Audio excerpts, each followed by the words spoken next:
Julie is the most inspiring woman. Hi. Are we hugging? I know you're a little excited. Oh, my girlfriend. Come on over here. So we're going to talk a little bit about Julie. There's so many things, so many facets of this woman. Like, she's just an adventurer, a humanitarian. Ooh, I think these earrings have to come out. What do you think? Are you hearing them? So there goes the glam. You still look amazing. Remind me to put them back in for my photo op, right? So I'll for the sound, we'll dig in.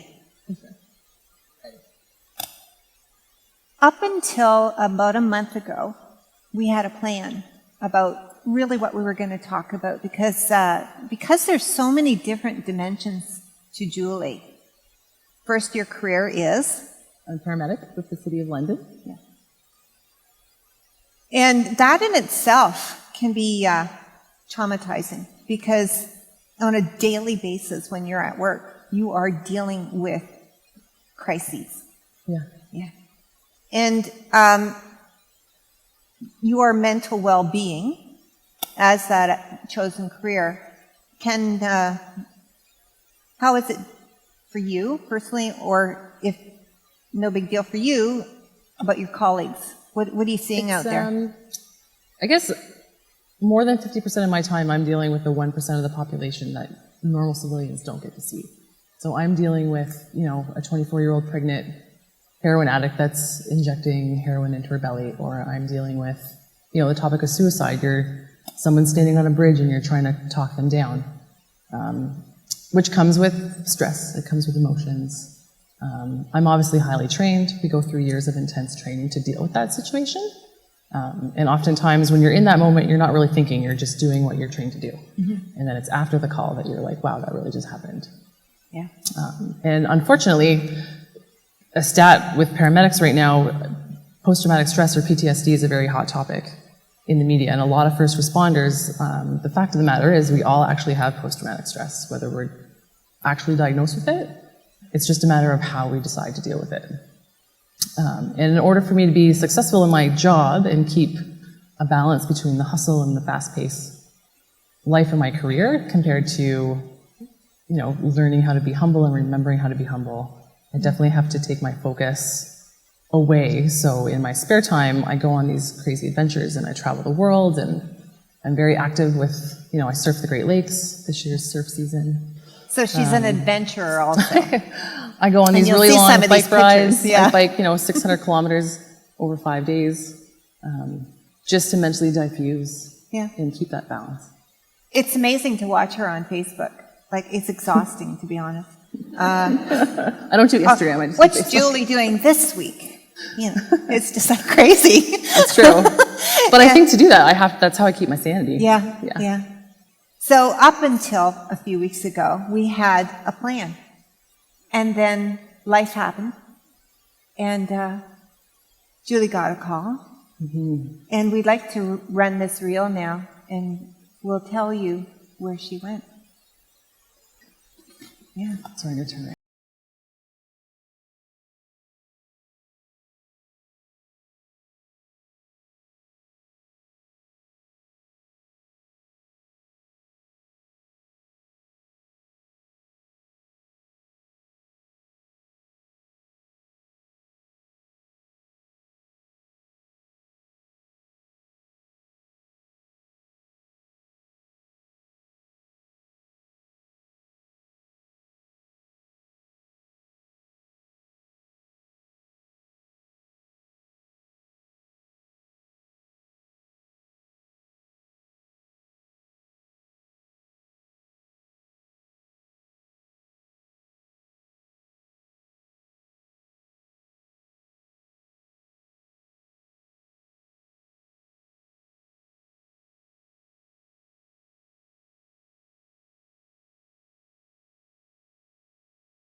Wow.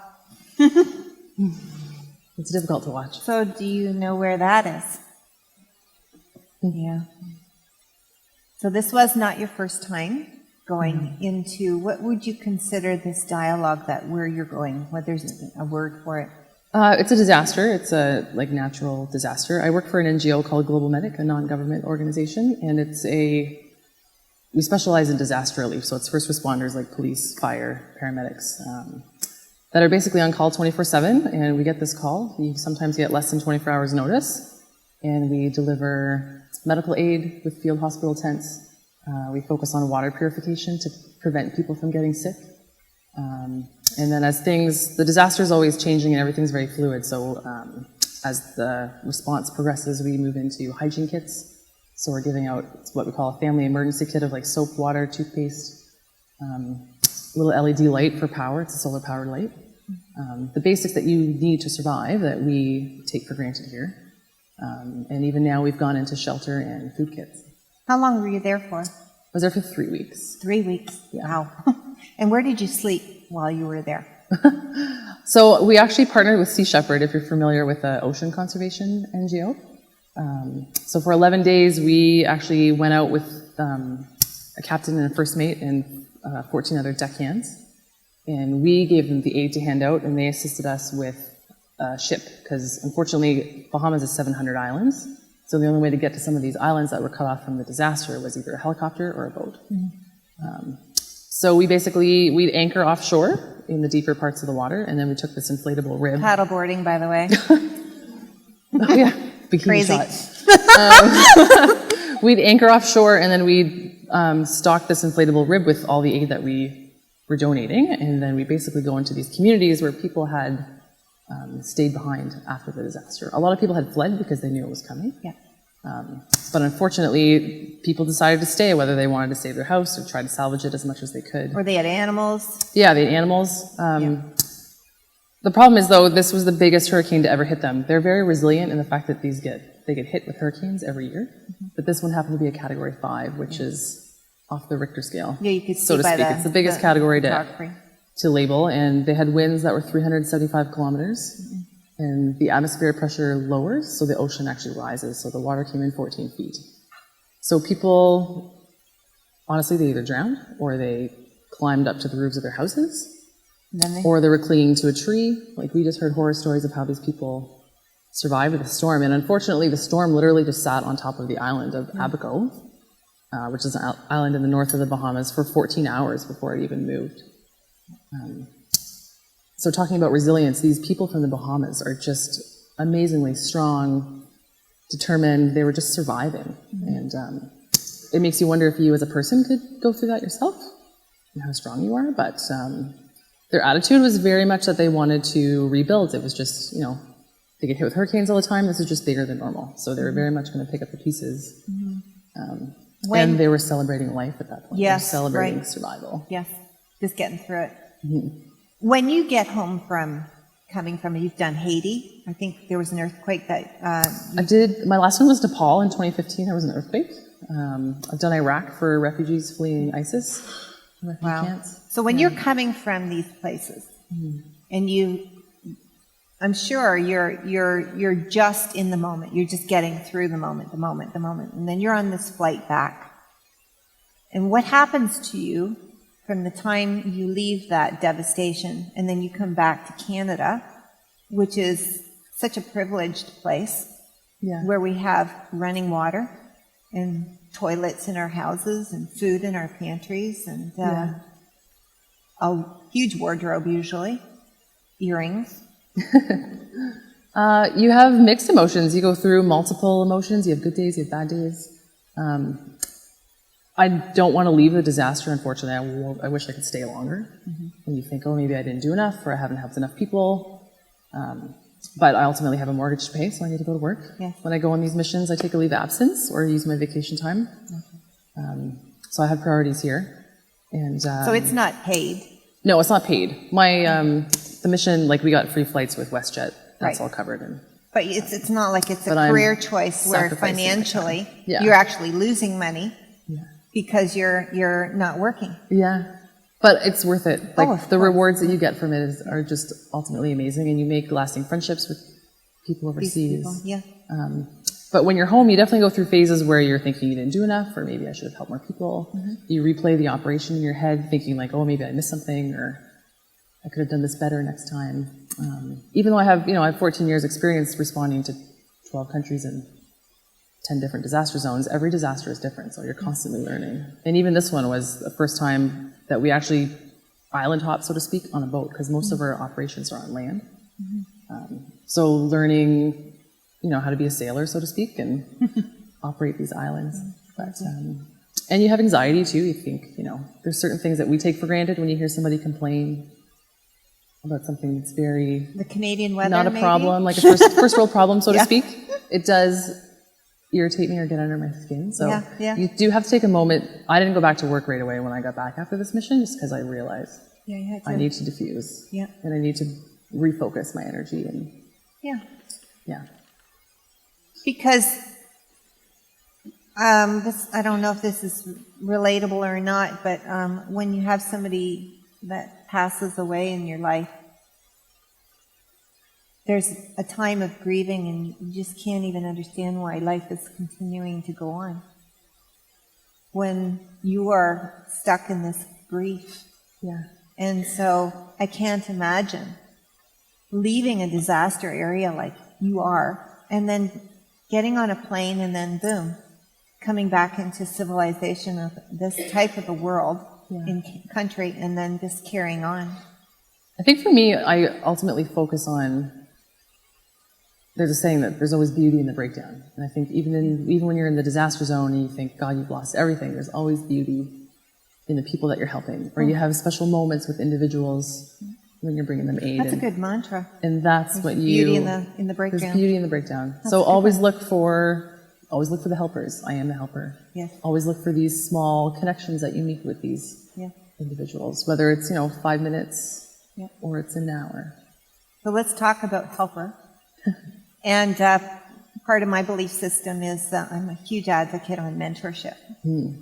Whether I'm asking for somebody to mentor me, or whether I'm mentoring somebody else, I find that there's this dance that happens in a mentorship relationship that even if you think you're going in to help somebody, it's amazing what comes back.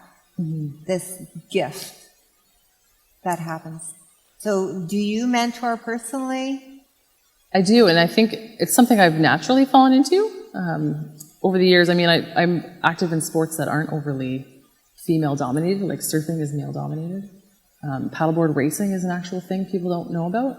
So even just in my everyday life, I'm promoting these sports, and I'm promoting women getting involved. And my career, again, it's not female-dominated, so I'm trying to promote my profession for women and to educate them that they're capable of doing it. So you're a very empowered woman. And I get the sense that you have always been. You've always danced your dance. You've never listened to the naysayers or you shoulds in your life. You've just done the Julie thing. So is there any advice that you could give somebody that's struggling with somebody maybe telling them that they should be living a certain way and they're not following their own intuition? They're not listening to it. Is there any advice that you could give them? I think knowing that life is giving you a gift, knowing that you have opportunities that come your way, and based on the decisions in life that you're making, you can grab those opportunities and run with them. And then, sometimes the most scariest, nerve-wracking experiences in life, like this right now, that's out of my realm, is don't fear it. Don't fear not. Yes. And if you're passionate about something enough, find a way. Yeah, because at least 3 do it. times she kept saying, I'm nervous. I can't believe I'm nervous. I'm scared. So she goes, into disasters, and then she's nervous about coming up on stage and talking totally about different, herself. Candace. I think it's probably Totally different. totally different. Yes. So I'm sure the audience will love to talk to you further. Sure. In the lobby. I encourage you to stay after and ask this woman what makes her tick. And If you want to follow her, probably on Facebook and watch with exhaustion. All the stuff that this lady's doing, it's just crazy. It's like, what's Julie doing this week? So I want to thank you for taking the time. Well, thank you for having me. And you are pleasure. inspiring. So thank you.